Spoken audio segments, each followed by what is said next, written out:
Welcome to the e-commerce growth show, brought to you by Segmentify, the fast, lean learning machine, the fastest learning, most revenue-generating personalization platform for e-commerce. Hey guys, welcome to the e-commerce growth show. So it's just after 6:30 p.m. and I've got a very, very exciting guest to introduce you to. I expect he's on his second coffee today, but we're about 6:30 in the evening now, and I'm just finishing up a glass of wine. So I'm trying to get some perks out of this COVID lockdown business. So for this episode, we've actually gone international to the west coast of the USA, and I'm going to be speaking to a very cool dude by the name of Jimmy Hickey. I was going to say, hey there, Phil. Happy to be here. Thanks for having me. You are absolutely spot on, except I'm not drinking coffee today. I'm drinking some yerba mate. The good stuff. Very nice. Very nice. I was just going to say, Jimmy is the founder and owner of Findlay Hats, and that is a headwear company based out of Portland in Oregon. And they sell hats that are built for good times and have a community of over 100,000 strong worldwide. Hey, Jimmy. Hey there, Phil. Thanks for having me. That sounds pretty amazing. I'm really excited to find out more about this.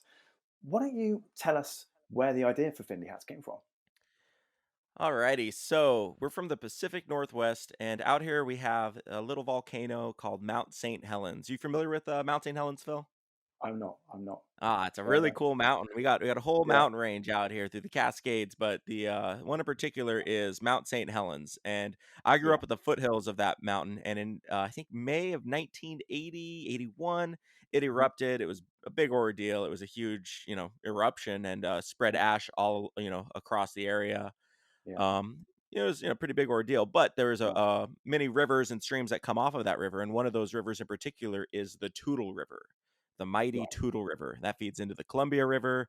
Columbia River separates Washington from Oregon, just to kind of paint a picture for you. Yeah. Now the Toutle River is great for rafting. It has a handful of, there's one section of it that's kind of a lazy river that you just kind of hop on and just kind of hang out.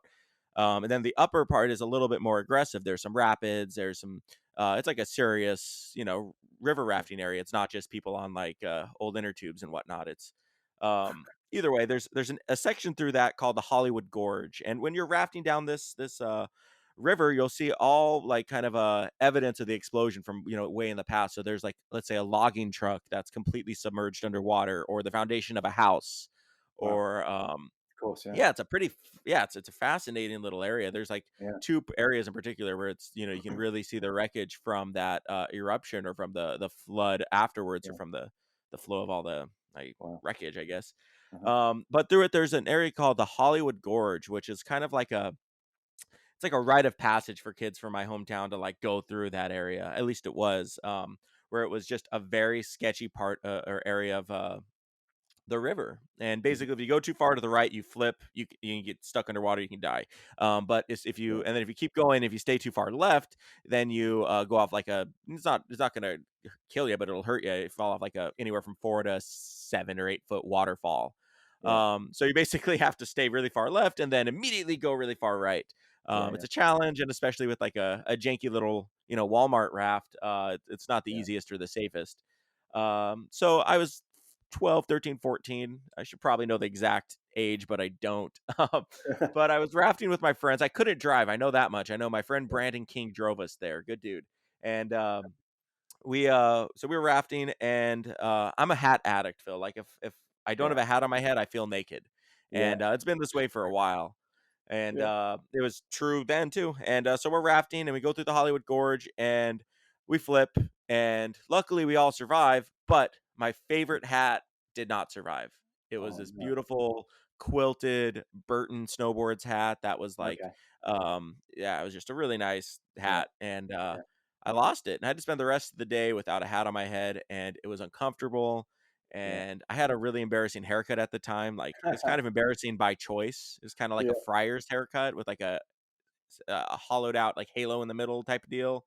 Really? It was. We were just giving each other goofy haircuts, and I had that one. Yeah, and it looked fine with the hat on, but when you took the hat, so I had to spend the rest of my day with this weird halo haircut thing, and in a pretty no disrespect to the area, but it's a pretty Yeah. hillbilly area. Shout out to Yeah. Castle Rock, Washington. Okay. And I got poked fun at for having the Yeah. weird haircut, and I don't blame Yeah. them. And so either way, I didn't want to lose my hat the next time I went rafting. So next time I went to the Toutle River, which was probably 3 days later. We spent a lot of our summer on that river, but I didn't want to lose my next hat, so I took the shoelaces out of my shoe. I cut holes in the side of my hat and kind of tied them up there, and then tied the laces around my chin. And I made my first. I called it my water hat, and I Uh-huh. just wore it every time I went on the water. And my hat Brilliant. stayed on my head through the Hollywood Gorge. It stayed on my head for the whole trip, and it was basically I made a little chin strap out of my shoelaces. And every time I wore that hat, people would always be like, "Man, that hat's so cool. Where'd you get it?" And I was like, "I made it." And they're like, "Well, if you make more, I'd buy one." And fast Really? forward, like, I don't know, 9, 10 ish, 7 years, I decided to make Wow. more. And that was when you were like really young, right? That's Yeah, amazing. I was like middle school. It was like before, like I want to say 13, 14 ish. Yeah. Amazing. Is that just looking at the website now? Is that those like the string that goes across like the cap bit, and then is that the bit that Yeah. you also make it to a chin strap? Exactly. So that's our patented to Oh, explain to the viewers, that's our yeah, patented stampede lace. So it's a lace that goes in front of the hat that rests yeah, on the bill. You can do different colors, so you can mix and yeah, match, you can color coordinate, match your outfit, match your shoes, whatever. You can yeah. tie that lace in different styles on the bill, but most importantly, you can then adjust the straps to be brought down around your chin to keep your hat on your head through good times. Wow, I get it. I get it. Amazing. So Yeah. this is then something that anybody in extreme sports or anything like that who can obviously is not wearing a helmet, right, but wear a hat can then Yeah. wear that hat and it's not going to come off them. Absolutely. And first of all, you mentioned helmets. We totally suggest anyone who's participating in any extreme sport or activity to wear a helmet designed for that sport or activity. Helmets are important, and brain safety is a serious issue. Yeah, Hats are no alternative to that. But for people who wear hats, we want you to rock Finley. absolutely. So Yeah. is it like is that something that's patented or something? Or I Yeah. mean, So is the it? lace Wow. itself is we have a patent on that, and it Yeah, went through a pretty long, expensive process. Anyone that's experienced patents knows yeah, it's pretty tedious and a lot of hurry up and wait and lot of denials and a lot of changes. And but we found a really great local spot, and yeah, we got it yeah. patented. Wow, amazing. So this is all coming together for me now. Like seeing the website, seeing what you've done, the backstory. It's cool, man. So why don't we move on to like how did you obviously got a great idea and you're a kid, this great thing happens. How did you then validate that that could be a business? Like, So this is one of my favorite things to talk about, at least to anyone that is at the early stages of an idea, and or maybe they have a yeah, couple ideas and they don't know what route to go move forward with. And what yeah, I did was, so before Finley, I was a photographer, uh-huh, and photography is, I love it, but it's a very saturated industry and tough to do. So I needed to work on something else, especially through the slow season. So I had a couple different ideas, this hat idea being one of them, and then two or three other ones past that. yeah, And what I did was I wrote down the four ideas on the left side of a piece of paper on like a grid, and then to the right of them, I had three different categories. One was the ability to grow, like how big this idea could get. Two was how good I was at it, and if it was something that I nice, actually enjoyed. Um, and three was the let's see, it was enjoyed, how big it could get, and then mhm, three if it was something like I was actually like, was it good at? Yeah, basically whatever metrics that are important to you, you put in the grids to the right, and then you rank them from 1 to 5. okay, And the hat idea had the most points out of all the different things that were important to me: the growth, the yeah, good, how good I was, and all that good stuff. And basically the hat idea won against the other ideas, so I was like, okay, maybe this yeah, idea has legs. yeah, And I took a picture of the sample hat, and I posted it on my Instagram account at the time. And mhm, I just said, "Hey, I've been thinking about this idea. If I made these, would you guys want them?" And in like 30 minutes, I had probably 20 or 30 comments or so, pretty quick, which yeah, was a lot yeah, of a lot of immediate validation for the idea. And yeah, granted, there a lot yeah, of them yeah, were my friends and people I knew, yeah, so it was a little biased, but yeah, it yeah, was still enough to be like, okay, yeah. I feel You hit that on something, there's right? something there. Exactly. Yeah, yeah, that makes sense. Yeah. That's so cool. So I mean, so then you progress from that initial. You think, hold a minute, I might have stumbled on something here that's pretty cool. How did you then? sort of turn that into a business? What were the basic steps to get from the idea to then growing a business, and then how did the growth happen? Ooh, so I mean, the basic steps I guess were kind of laid out for a long time because through my photography career, I had worked with other businesses. I'd worked with small brands, I'd worked with big brands. I'd seen, Right. kind of the inner Yeah. workings of a lot of places. Yeah. So the puzzle pieces were there Hmm. for my exposure just through my photography career. But then it was kind of taking all of that I've seen and then trying to kind of learn, past that. Hmm. So I mean, I spent a lot of time on listening to podcasts, a lot of books, a lot of like just YouTube videos. Hmm. So I mean, a lot of stuff just done online. And on top of that, I had ran, a photo business for years. So Yeah. Sure. basic principles of business had already been Yeah. kind of Yeah. instilled. Yeah. But as far as taking an idea and taking it to market, especially an idea that there was no, I mean, anyone Hmm. in business knows there's no roadmap to success for them for their Hmm. exact business. Everything's different. But Hmm. excuse me, bringing something to market that didn't exist before, like a hat with these stampede laces. Hmm. They have these little metal grommets that you attach the laces through, and I didn't know what a grommet was even called. If it was a washer, is it an eyelet, is it a Yeah. Yeah. button, is it a, so there was just a lot of learning just on the basic terminology, let alone the sourcing, let alone the production levels of it. Yeah. So it was just a lot of trial and error and a lot of trips to the craft store and a lot of time spent online. Yeah. And then once we finally had like an okay prototype, is when we kind of started taking the photos of it, doing video stuff with it, and sending out samples to different people in the action sports world that I knew through my photography career. So those are like the early Oh, stages stuff. I see. Um, I I see. can So you expand had a on bit any of of a that, but network. Yeah. So you had a bit of a network. You then started to test the water, if you like, with what the products that you'd made to make sure that they were in demand. Right at that point, is that what you? 100%. Okay. Yeah, I've got it. And then what? So then they started feeding back, and you were then obviously what sort of honing the product to get it better, or was the immediate feedback, yeah, these are bang on, and then did you start getting more creative and stuff? I mean, how did So you I mean, expand the range and everything?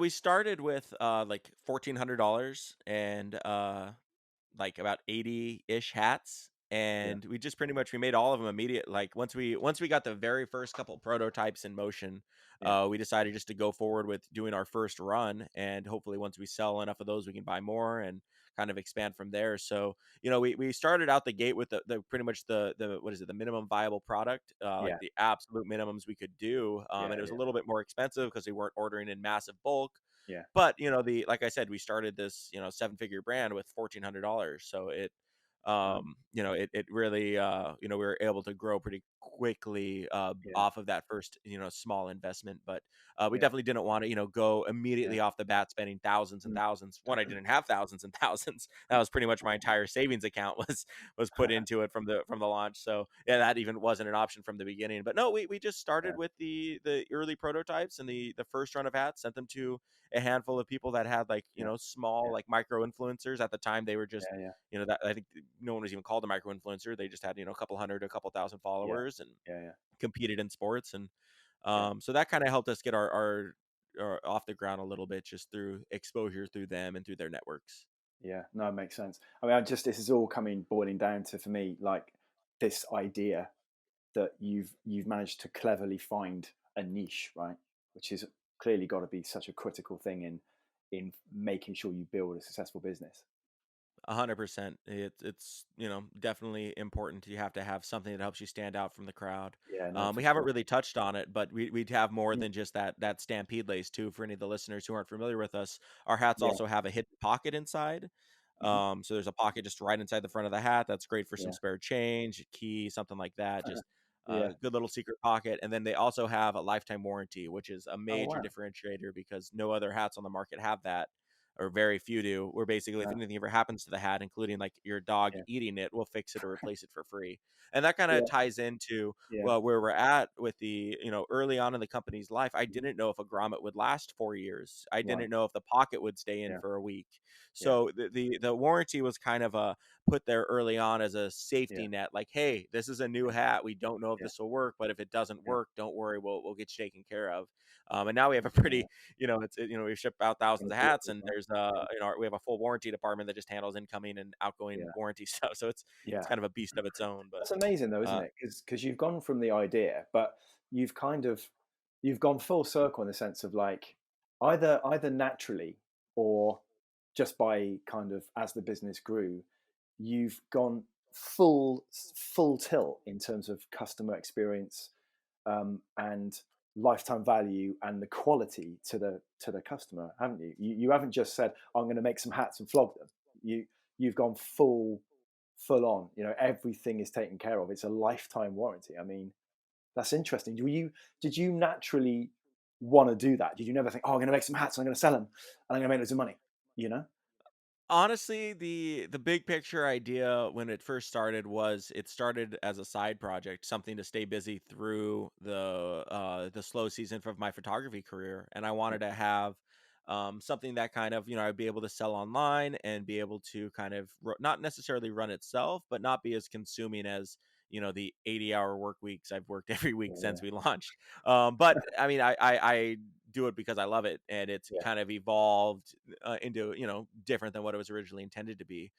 yeah, Um, so yeah, it's big picture from the beginning. I didn't really know where it was going to go, but with anything I do, I want to give it my best, and yeah, yeah. that's But that where certainly it's led us sounds so like far. it's really at the next level in terms of the customer experience for these hats. Yeah, That's I mean, we wouldn't be pretty here cool. without our customers, and we definitely Yeah, yeah, try to one of our taglines is we are your friends at Findlay Hats, and we got your back yeah, for life, and yeah, we yeah, really try to be there for our customers. We don't call them customers other than in conversations like this. We call them our community. We yeah, call them the Findlay Force, and we take a lot of pride, energy, and effort to maintain that relationship. We have a group of yeah. over 900 just private Mhm. group on Facebook of just collectors, people who collect our Wow. hats, that like nerd out about our hats. And it's one of my favorite leisure times is going in there and just reading Yeah, about all these like super fans about our hats. And yeah, so I mean, we really take pride in the community aspect of it, and we do devote legitimately hours a day in community yeah, building. And one of our employees' biggest task is just to maintain direct communication with our customers through social media, through messages, through email, through all that yeah, stuff. And if someone emails me, I respond back to them, like yeah, every little thing we can do to build that community. We have a pretty heavy email flow that have like a couple like yeah, personal messages that are from me, and I get probably 5-10 emails a day from customers, just surprised that like the founders reaching out to them. And so yeah, we long story short, we try to be friends for our customers, we try to be friends for the community, and we try to create that experience that is different from other ones, and talk about other ways to stand out, not just our product but the experience. These yeah, people are feel like they belong to something, because they do, because yeah, there's something more than just a physical product. There's yeah, the yeah. back end, all that. So Absolutely. I mean, it's something that is not only clearly cool, but also very, very useful and actually serving a purpose. So you've kind of bridged that gap. I mean, is it your customer base? Is it just out of interest? Is it mainly the extreme sports, or even the guys on the BMXs or the snowboards on the powder or whatever, or is it more of a wider fashion thing now? it's definitely on the wider fashion thing. Yeah, And while we have people in all different walks of life, we've really tried hard not to be too pigeonholed into just one area of right. activity or sport. So we're not Sure. just a skate brand, we're not just a streetwear Yeah, brand, we're not just a yeah, camping brand, yeah, and we really try hard to kind of, like you said, bridge that gap yeah, across things. And yeah. one of the biggest influences on that is Nike. Nike Yeah. has and shout out to an Mhm. amazing Yeah. uh, brand based out of Oregon. Their headquarters is Yeah. like 20 minutes from here.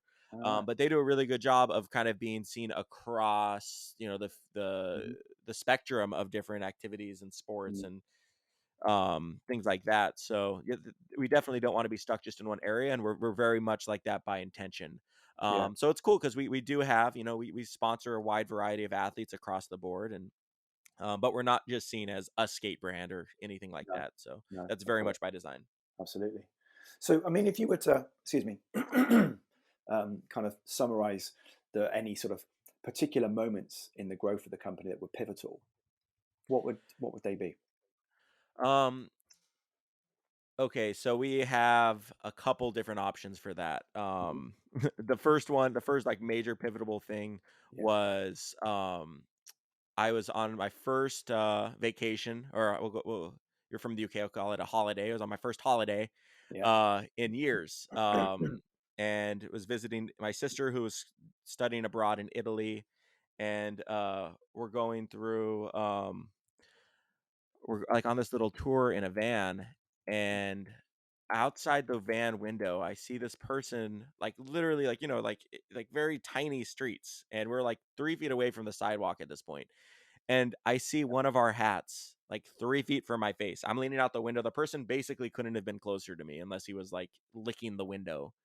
And it was one of our hats. And I freaked out, and I told our driver to stop, and I jumped out of the van, and I chased the guy down, and he was like he was with a group of his friends on a stag for like some rugby event that was going on at the time.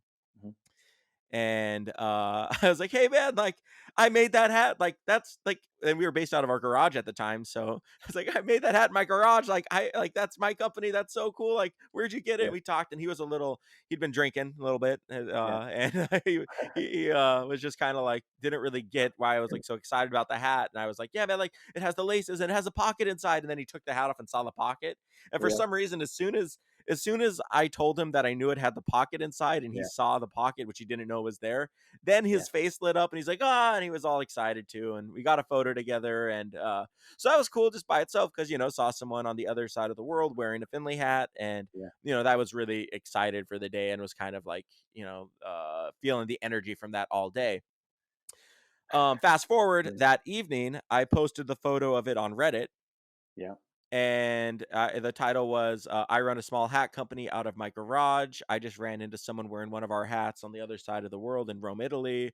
uh Pretty surreal experience, to say the least. I think pretty big Mhm. mouthful for a Reddit post, Yeah, with just a link to the photo of me with the guy. yeah, And uh I've hit the front page of Reddit a few times before, with of like photos I've yeah, taken. So I kind of know, you can kind of tell when something's gaining traction. And like yeah, 10 minutes into this post being live, it was really gaining traction. And somewhere in there, our website got linked. And yeah. to cut myself off from rambling too much on it, the photo itself got just under 3 million views. Our website got Wow. over 60,000 views. We did around $28,000 in sales, like overnight, or in like Yeah, I think a 24-hour period. yeah, And so that was our first like kind of big break, just because yeah. it gave us exposure, our first like kind of viral moment, our first exposure on a big Mm. scale. Yeah, And at the time it different was side. just four of us out of the garage. Mhm, And so it gave us the mhm, opportunity to invest in a little bit better embroidery machine that could do mhm. four hats at a time. Yeah, yeah. And then, the exposure was huge. So that was one big moment, was just Wow. the going viral on Reddit. um Very interesting. yeah. And then Go on, the sorry, second you one, said something else, yeah. oh no, then just the second one, which is a lot simpler story, was just even bigger pivotal moment, and something that is still paying Mhm, dividends to this day, mhm. is just the investing the time and energy into becoming a pretty well versed in social media advertising. Taking the time it took to, take the Mm, Facebook blueprint course, take some other courses on mm. Facebook ad mastery, Yeah. because that alone has resulted in the a lot of growth. Smart Mhm, strategic advertising has been mm. extremely important to our brand's growth.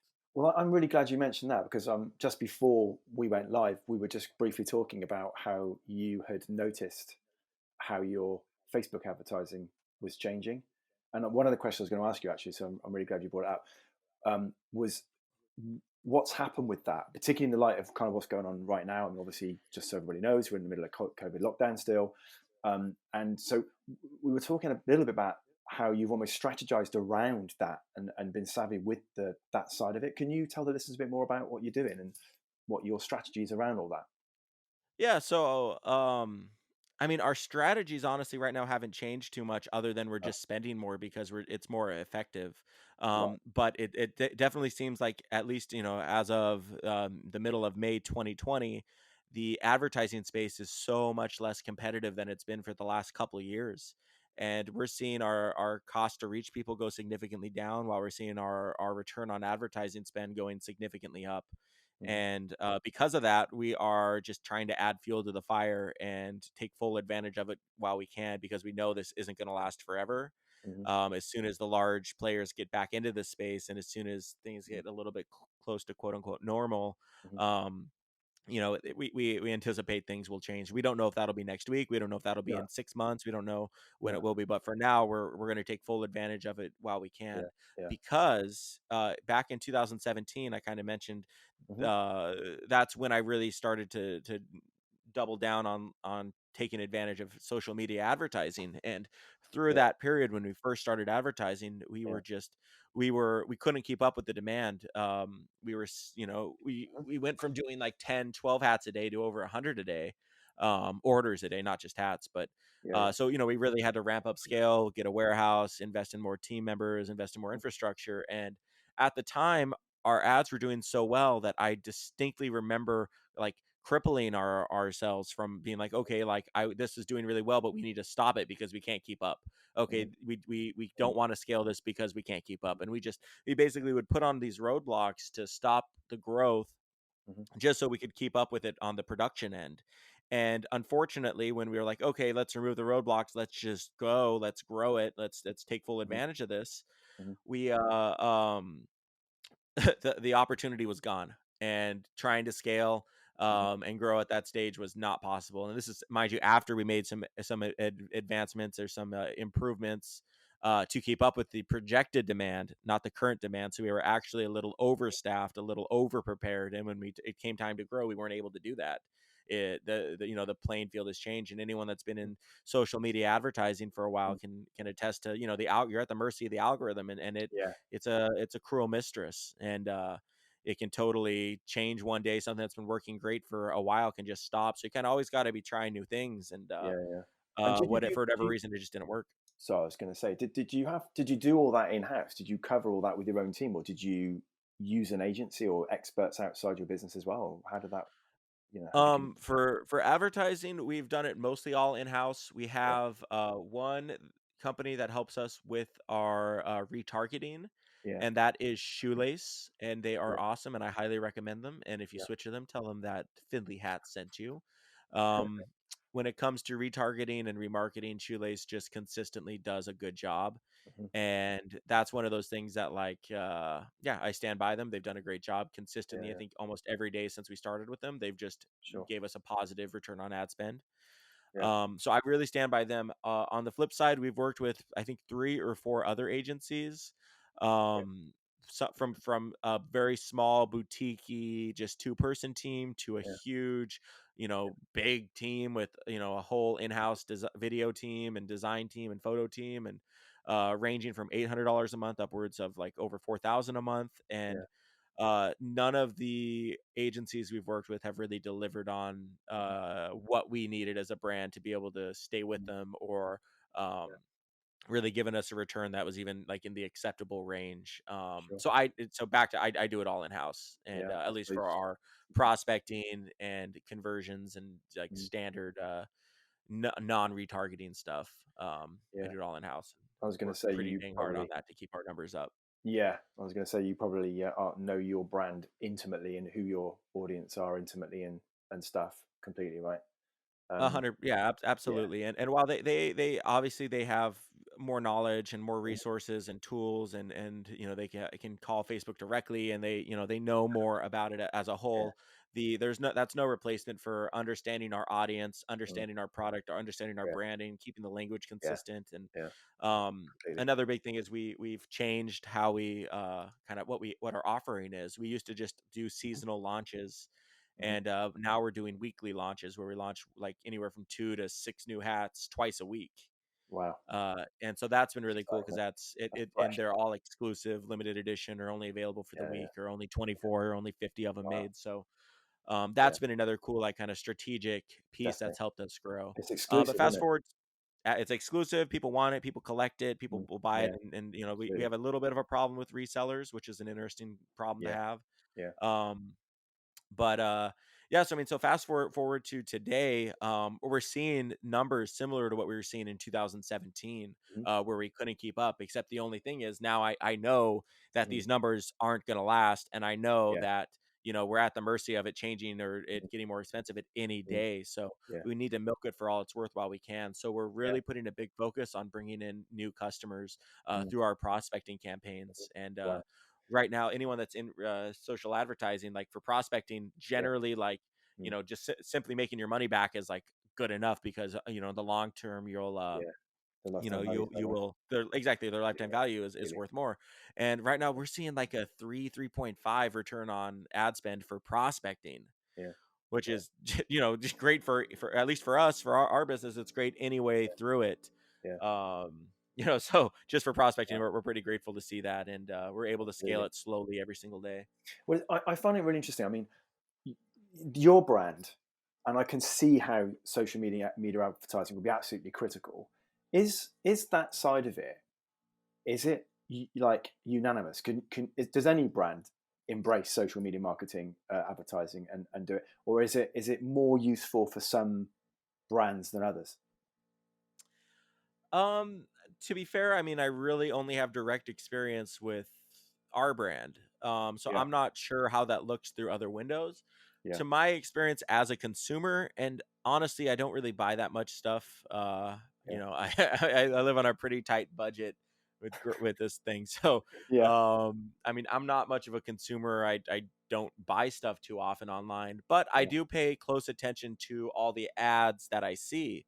yeah, And I feel like it's as long as you have a good product yeah. or like good creative, I feel like Hmm. it could be for most brands. I feel like it's or most, Yeah, brands or product companies. I don't think it's necessarily exclusive just to some things, because I feel like if the mm, product's strong enough that mm, does serve a need and it's put in mm, front of the right person or mm, people or audience, I think mm, I could yeah, think it would see success. I mean, yeah, looking at just like the random little keychain door opener things for mm, mm, uh you know the, like, I don't mm, know if you've seen those ads, but we're just getting bombarded with them, and they seem mm, just a random product that mm. seems to be crushing it right now because it's fulfilling an immediate need that everyone is What is looking that? for. What is that again? There's these little I think they're copper. They look kind of like they are a keychain, but they just like these little copper metal pieces that Yeah, are supposed to be like antimicrobial or yeah, microbial. I don't know. yeah, yeah. And you use them to open doors and touch buttons and things that Oh, I see what you might be mean. have a lot of germs on them, and Yeah, it just yeah, it, yeah, it attaches to your keychain or to yeah, your yeah. pocket. And so I've been getting hit with a bunch of different ads like that on social media, and I think that's a good example of just like Hmm. it's one of those things where it's like I don't really care about anything other than it, like the product just makes sense for what it does. It serves an immediate purpose. It fulfills a need, and the brand behind it is just some random name to me, but the Yeah, product itself stands out. So I yeah. think as long as the product's strong or the creative for that product is strong, I think anyone could see success with Facebook ads if it's done right. Yeah, no, I think you're right. I mean, I was just chatting to a few people because there's quite a few kind of up and coming, what are they, kind of influencer marketers? Have you heard of that phrase? Where basically, Absolutely. yeah, Yeah. using Instagram and all the social kind of channels to really kind of push. I suppose things like fashion brands would be a big one. I remember one of our customers, Select Fashion, was with this program called Towie. Hmm. The only way is Essex. I think I don't know, something mad. I've never seen it. Honest, um, but yeah, it seems like it's quite an important thing. And what I'm sort of intrigued by is that we're in the middle of lockdown. There is a lot of complexity right now in terms of the marketplace, in e-commerce, and certain verticals obviously are going mad up. Some are going down at the moment, and obviously struggling more than others. And I'm just thinking to myself, with what you're saying about how you've been savvy to kind of get in amongst it and actually gain some benefit out of the fact that certain things are cheaper now in terms of advertising spend. And I wonder if everybody else is kind of doing that, and if not, is that a handy kind of message for those guys that might be looking for a way to kind of try and capitalize on the current situation that we're in. I Um, mean, I feel like anyone that's not taking full advantage of this opportunity, if they mhm. can, and I recognize, there's people have overhead, people have expenses Yeah, that might prohibit them from being able to, spend hundreds a day on advertising. mm, But yeah, I think any company that has the funds, has the resources, has the time Yeah. to invest in social media advertising if they're not taking full advantage of the current gold Yeah. rush that's on there. I feel Yeah. like it's a missed opportunity. And Yeah. I've been really trying to preach that to a few of the local brands that I'm close with, Mm-hmm. trying to help them take full advantage of it, just because Mm-hmm. these these numbers are exciting. They are unlike anything I've seen before. And I mean, it's one of those Yeah. things where like I have nothing to gain Mm-hmm. by promoting, making sure people take advantage of it. Like, I Yeah. don't get, Yeah. I'm not invested in Facebook. I don't get, kickbacks for more people spend through them, but it's Mm. coming from a place of like, I've seen this before and I made the mistake of not taking full advantage of it while it was there. And now Yeah. that Yeah. it's here, I'm trying to, Yeah. let Take it people on know road, it's right? there. It's there. Absolutely. And one thing that I've said this in the past, and I Mm-hmm. think I still stand really by it, that Yeah. if you're in the e-commerce space and you don't consider yourself a social media, Facebook advertising master, Yeah. you are like just crippling yourself and not taking advantage of the opportunity that's out there. And I mean, Yeah. I recognize there's different roads for different people, and Mm-hmm. I recognize there's, Mm-hmm.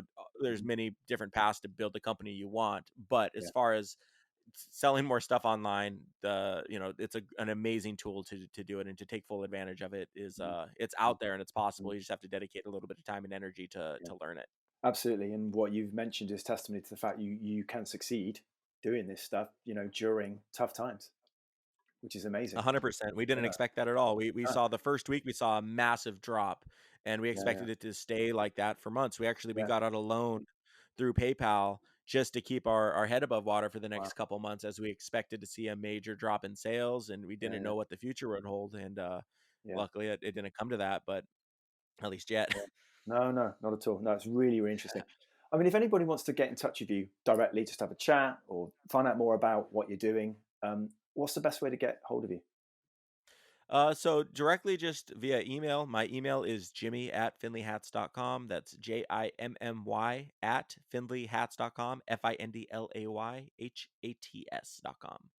And I'm Wow. always happy to answer any questions. Pretty much I always say this at the end of a podcast, and I've my Yeah. email is out there, and I do not get that many emails from people with questions. So, the few people that do, I'll Yeah. generally answer it as in depth as I can, and I'm really happy to help. I'm in no way, an expert in a lot of things, and still a lot to learn. But through the 6 years of running Finley and the Yeah. building the team and building the Yeah. brand and all that stuff, I've got Brilliant. some experience, so I'm more than happy to share it with anyone Definitely. who's willing to listen. That's amazing. That is amazing. And I suppose when you batten it down like that into your full journey that you just mentioned, then, if there was one thing based on that, everything you said in this chat today, that you love our listeners to take away from today, what would that down as? What would it be? Oof. So this goes back to like the early stage people that might be listening. So Yeah. this is my piece of advice to someone that is on the fence about starting what they want to do, or needs Mm. that little extra push, is you just got to do it. You can't let fear Yeah. hold you back from doing what you want to do. Definitely. It's one of those things that, and I've seen it time and time again with friends that have Yeah. ideas and things that they want to do, Yeah. and they're just too afraid to commit. They're too afraid to Mm. uh, take that next step to make it a reality, and they have Yeah. these big ideas, and Yeah. they're letting fear hold them back from doing what they want to do. And Yeah. if you're listening to this and waiting for a sign to waiting for that perfect moment, you got to just make it. You got it. Now is the perfect moment. Yeah. So That's I would just amazing. say, go for it. Completely. And you know what?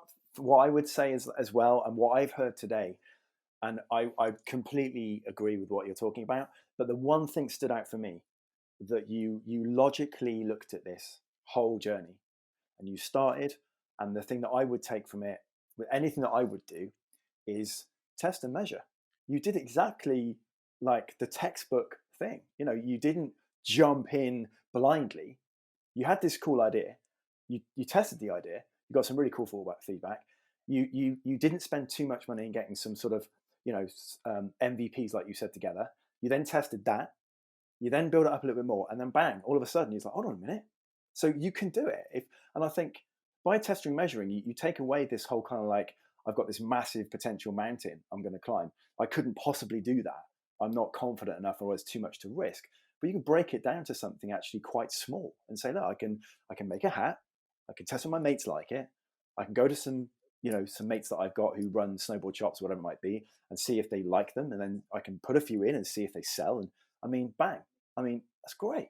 And you Yeah, can't explain that, right? absolutely. It's Yeah, amazing. it's not that scary when you break it down into little steps like that. And people are so afraid of failure, but worst case Yeah. scenario, it didn't work. I'm out a couple Well, $100 that's it. and I Yeah. tried it and then I can move on to the next one. It's Yeah. like the absolute worst case scenario, Absolutely. is never really that bad. So, No, not at all. Well, listen, Jimmy, thank you so much for that. It was really cool to chat to you on the other side of the world. Amazing.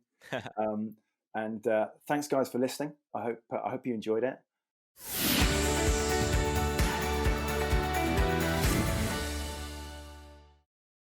And just to finish off, if you haven't done so already, do go and register at the website, segmentify.com/podcast. And you'll be able to get all the new podcasts, including Jimmy's, that'll be there, obviously, for the future. Any chats we have with you, Jimmy, love to come and talk to you again, if you don't mind. Yeah, absolutely, Phil. Thanks for having me. No problems. And any of the existing podcasts that are already there and any future ones, if you sign up, you get them all as and when they come out. If you've got any questions at all, or you want to be involved in the show, do email me at phil@segmentify.com anytime. And I, like Jimmy, I love to get an email, and I'll certainly answer it in detail. So thanks so much, everybody. And thanks, Jimmy, again. And we'll speak to you again soon. Put us to the test and let us prove we can drive more revenue for you. Sign up for a completely free proof of concept or split test against your current provider, set up and optimized by our team within a few days at segmentify.com/demo.